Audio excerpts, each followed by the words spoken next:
Rain of terror. Rain of terror हम पिछले class में बता दिए थे। तो ये टॉपिक को शुरू करने से पहले हम लोग थोड़ा सा रिकॉल कर लेते हैं। तो फ्रांस में पहले क्या था? मोनार्की था, राजा का शासन था। राजा कौन थे? लुईस 16। वो 20 साल के उम्र में राजा बने थे। राजा बन के उसके बाद उनका शादी हुआ। उसके बाद वो जब राजा बने तो देखे क्या ट्रेजरी खाली है। तो उसके बाद वो क्या किए? ट्रेजरी भरने के लिए एक मीटिंग बुलाई, जिसमें मीटिंग में क्या हुआ? थर्ड नोबल्स और क्लर्गी, फर्स्ट स्टेट और सेकेंड स्टेट के लोगों को ज्यादा क्या प्रेफरेंस मिला था थर्ड स्टेट के लोगों के अपेक्षा। लेकिन थर्ड स्टेट के लोग क्या थे? थर्ड स्टेट के लोग ज्यादा, उसमें पॉपुलेशन ज्यादा था। तो इसीलिए क्या हुआ? उन लोग क्या डिमांड की? उस समय इक्वल वोटिंग राइट नहीं होता था। तो थर्ड स्टेट के लोग डिमांड किया कि हम लोग को इक्वल वोटिंग राइट मिलना चाहिए। तो ये जब अपना डिमांड को राजा के सामने रखे तो राजा इसको डिनाई कर दिए थे। राजा जब डिनाई किए तो ये लोग क्या किया? छोड़ दिया। वो मीटिंग छोड़ के चला गया और क्या किया? अपना एक ग्रुप बनाया, जिसका असेंबली बनाया, जिसका नाम था नेशनल, जिसका नाम दिया क्या? National assembly. और एक ध्यान देने वाली बात है कि थर्ड स्टेट के लोग उस समय जो मीटिंग में भाग लिए थे उसमें सिर्फ एजुकेटेड लोग, प्रॉस्परस लोग, थर्ड स्टेट के प्रॉस्परस लोग ही मीटिंग अटेंड किए थे, ना कि गरीब फार्मर। ये एकदम ध्यान देने का बात है, ना कि गरीब फार्मर, पीजेंट, लेबरर, ये सब को मीटिंग अटेंड करने का अधिकार नहीं था। तो ये क्या किया? ये लोग जो क्या किया? राजा जब डिमांड नहीं माने तो ये लोग क्या किया? मीटिंग को बॉयकॉट किया और अपना एक असेंबली फॉर्म किया, जिसको नेशनल असेंबली बोला जाता है, नाम दिया। और नेशनल असेंबली क्या? तो पूरा राजा का शासन अपना हक में ले लिया और लॉ बनाने का, उस समय कानून बनाने का अधिकार नेशनल असेंबली को मिला। नेशनल असेंबली ही कानून बनाते थे। कानून में क्या था? कानून को, ये जो देश के शासन व्यवस्था को 3 भाग में बांटा गया, लेजिस्लेटिव, एग्जीक्यूटिव एंड जुडिशियल। उसके बाद इन लोगों को कौन, ये क्या था? इन लोग का लीडर भी था। हम तीनों फिलोसोफर इन लोग को लीड किए थे। उसके बाद नेशनल असेंबली फॉर्म होने के बाद, चूंकि नेशनल असेंबली में क्या था? वोट देने का तो अधिकार मिला, लेकिन वोट देने का अधिकार उन्हीं लोग को मिला था जो कि जिसके पास पैसा था, जो वेल्दी होता था, जो टैक्स पे करता था। तो इससे क्या हुआ? फिर प्रॉब्लम आया। जो गरीब लोग, ये लोग बोला कि हम लोग को भी वोट देने का अधिकार मिलना चाहिए। जो भी 21 ईयर होगा, 21 साल का उम्र हो जाएगा, हम लोग को सबको, चाहे वो गरीब हो, उसको वोट देने का अधिकार मिलना होगा। तो इसीलिए तो ये सब फ्रांस में हो रहा था। जगह जगह पॉलिटिकल क्लब का निर्माण होने लगा। तो पॉलिटिकल क्लब में हम लोग देखे थे जैकोबिन क्लब। तो जैकोबिन क्लब बहुत ज्यादा पावरफुल हो गया। और जैकोबिन क्लब का मेंबर कौन था? वो गरीब फार्मर था, पीजेंट था, आर्टिसन था, कॉबलर था, जो एकदम पुअर लोग था, पुअर क्लास के लोग थे। वो जैकोबिन क्लब के मेंबर था। वो लोग अपने को अलग दिखाने के लिए क्या किया? अपना अलग ड्रेस कोड भी किया, जो कि हम बता चुके हैं। और ये जैकोबिन क्लब का कौन था लीडर? किसके नेतृत्व? कोई तो लीडर होना चाहिए। तो ये जैकोबिन क्लब का लीडर कौन था? रॉबेस्पियर। तो इन लोग अपना इसको क्या किया? नेशनल असेंबली को हटा के क्या लाया? कन्वेंशन। अब आता है, इसके बाद आता है रेन ऑफ टेरर। टेरर माने एकदम भय का, आतंक का समय। फ्रांस में क्या हो गया? ये तुम लोग को बहुत इंपॉर्टेंट क्वेश्चन है। ये क्वेश्चन आता है एकदम। रेन ऑफ टेरर के बारे में जान के रखेगा कि ये क्वेश्चन आएगा ही, रेन ऑफ टेरर। तो ये इंपॉर्टेंट टॉपिक है, इसलिए हम बता रहे हैं। The rain of terror. Rain of terror शुरू हुआ जैकोबिन क्लब के नेतृत्व में, रॉबेस्पियर इनका नेतृत्व में जैकोबिन क्लब तब उभर के आया था। इसका लीडर कौन था? रॉबेस्पियर। और रॉबेस्पियर का समय काल हम कल बोले थे 1 साल था। तो रॉबेस्पियर के समय काल ही को ही बोलते हैं रेन ऑफ टेरर। रॉबेस्पियर कैसे आदमी थे? वो एकदम कट्टर इक्वलिटी पर विश्वास करते। उनका यह था सबको समान, एकदम इक्वलिटी का कट्टर पक्षपात करते थे। तो क्या है? The rain of terror is the period in France, ठीक है, revolution, French revolution after the first French republic. France Republic बन गया था, रिपब्लिक वाज एस्टैब्लिश। देखो मोनार्की खत्म होने के बाद हम लोग जानते हैं रिपब्लिक हुआ था। तो फ्रेंच रेवोल्यूशन में फर्स्ट फ्रेंच रिपब्लिक फ्रांस जब रिपब्लिक हुआ तब ये रेन ऑफ टेरर का पीरियड शुरू होता है। रेन ऑफ टेरर को रेन ऑफ टेरर क्यों बोला जाता है? It is known so because during this period there were 16,594 official death sentence in France. उस समय रेन ऑफ टेरर क्यों बोला जाता है? इतना आदमी 16,594 ऑफिशियल डेथ सेंटेंस, सबको जिसको दोषी पाया जाता था रॉबेस्पियर उसको क्या करते थे? मृत्यु दंड का सजा। इतना आदमी को 16,594 आदमी को ऑफिशियली मृत्यु दंड मिला था। इसीलिए इस पीरियड को बोलते हैं रेन ऑफ टेरर, ठीक है। It was the period between 1793 to 94, 1 साल। It was the policy of severe control and punishment. ये इसमें रेन ऑफ इसका रॉबेस्पियर का पॉलिसी क्या था? कोई भी अगर दोषी होता था उसको सीवियर पनिशमेंट मिलता था और कंट्रोल रखा था। क्या था इसमें? क्या था? जिसके चलते क्या हुआ? रेन ऑफ टेरर के समय क्या हुआ? रॉबेस्पियर के समय किसको पनिश किए थे? एक्स नोबल क्लर्जी, उनको तो सजा मिला भी था, उनका संपत्ति छीन लिया, उनको तरह से उन लोग को मार के डेथ सेंटेंस दिया, उन लोग को बंदी बनाया, उन पर ट्रायल हुआ, विचार हुआ, उसके बाद पनिशमेंट मिला।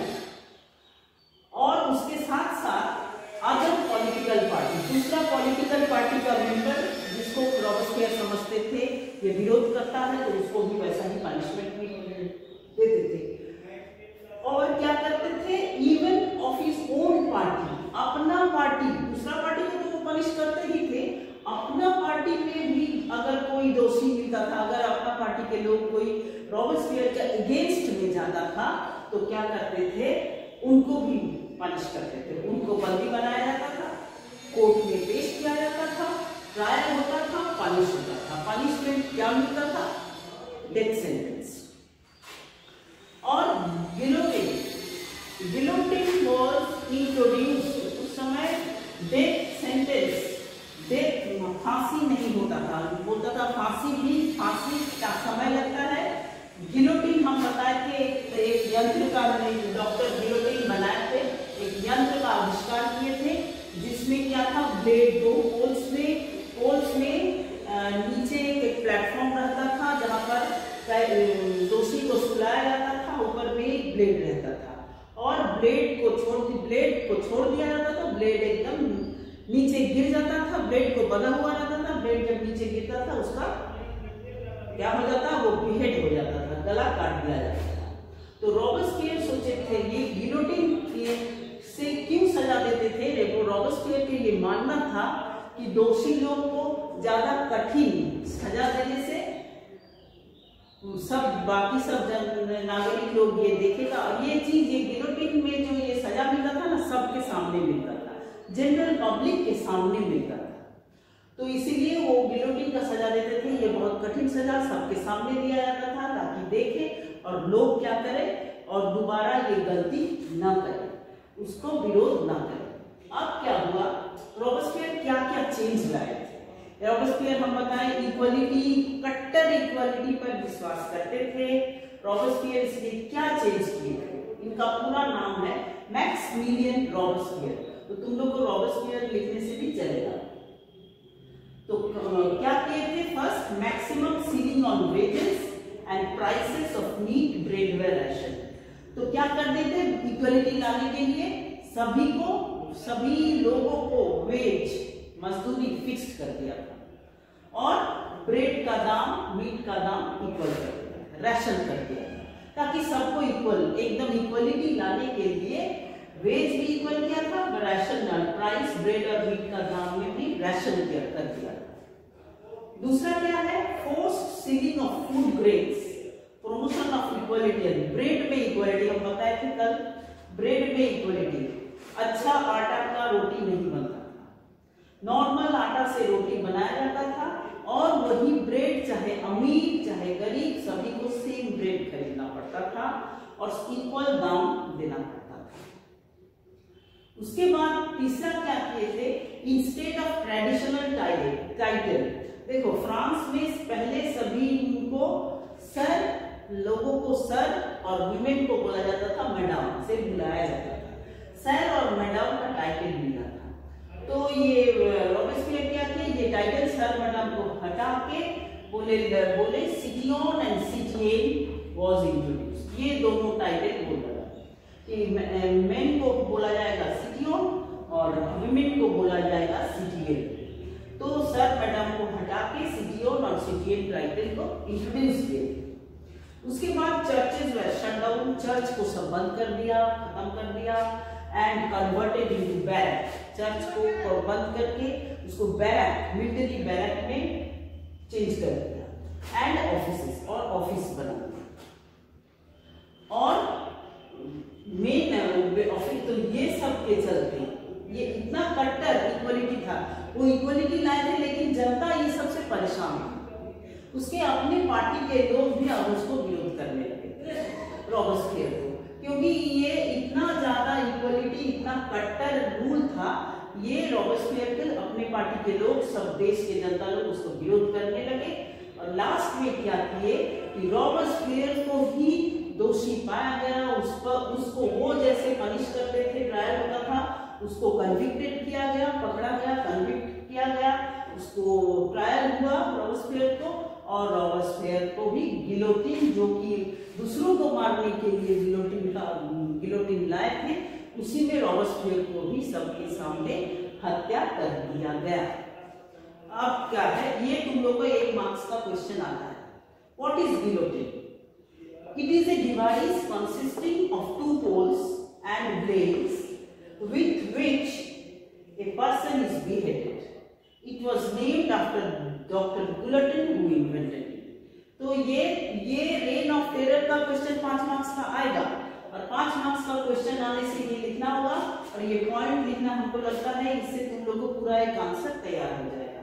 और गिलोटिन के बाद गिलोटिन का भी शॉर्ट क्वेश्चन आता है और 2-4 क्वेश्चन हम बोल रहे हैं, तुम लोग ध्यान से सुनो, नहीं लिखे तो ये क्वेश्चन तुम लोग लिख लेना, इसका आंसर कर लेना। देखो फर्स्ट क्वेश्चन क्या है, ये हमेशा आता है, इंपॉर्टेंट क्वेश्चन और फ्रीक्वेंटली पूछा जाता है, हर एक साल पूछा जाएगा ही। तो क्या है question? First question, explain the society of France under old regime. First question सुन लो, लिख लेगा, क्वेश्चन लिखेगा, आंसर करेगा। Explain the society of France under old regime. दूसरा question, reason, what are the reason for the empty treasury? Important question. Number 2 question क्या बोले? Again I am repeating, reason, what are the reason for the empty treasury? Number 3, what is subsistence crisis? Again I am repeating, what is subsistence crisis? Number 4, how did the middle class emerge in French society? It is important question. How did the middle class emerge in the French society? Number 5, what was the role of philosophers? Number 5, what was the role of philosophers? ये 5 question बोले। Number 6 भी देख लो, how did France became a constitutional monarchy? Number 6, how did France became a constitutional monarchy?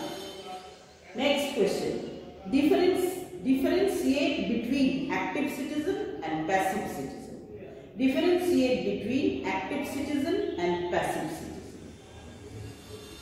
Next question number 8 question आप लोग लिखिएगा। Question हम बता दिए हैं, क्वेश्चन को लिखिएगा। आंसर ये हमको लगता है सब आंसर आप लोग को अपने से हो जाएगा। ये सब हम बता दिए, पूरा पढ़ाया हुआ टॉपिक है और all these questions are important. तो ये सब क्वेश्चन का आंसर आप लोग लिखिएगा। इसके बाद नेक्स्ट डे हम और कुछ क्वेश्चन बताएंगे। तो इस तरह से हम लोग देखते हैं फ्रेंच रेवोल्यूशन तो खत्म हो गया, खाली सिर्फ एक टॉपिक बचा हुआ है, वो है नेपोलियन बोनापार्ट। तो नेपोलियन बोनापार्ट के और what is the role of the women in the French revolution, ये आप लोग को बुक में मिल जाएगा। ये क्वेश्चन आप लोग अपने से लिखिएगा। क्वेश्चन क्या है, what was the role of the women in the French revolution. और एक टॉपिक जो हम कल बताएंगे दैट इज नेपोलियन बोनापार्ट, वो कैसे आए, क्यों आए और क्या किए फ्रांस में। And your this chapter French revolution is completed. And if you have any doubt you can ask me in my phone number. It is given and you can ask me and try to answer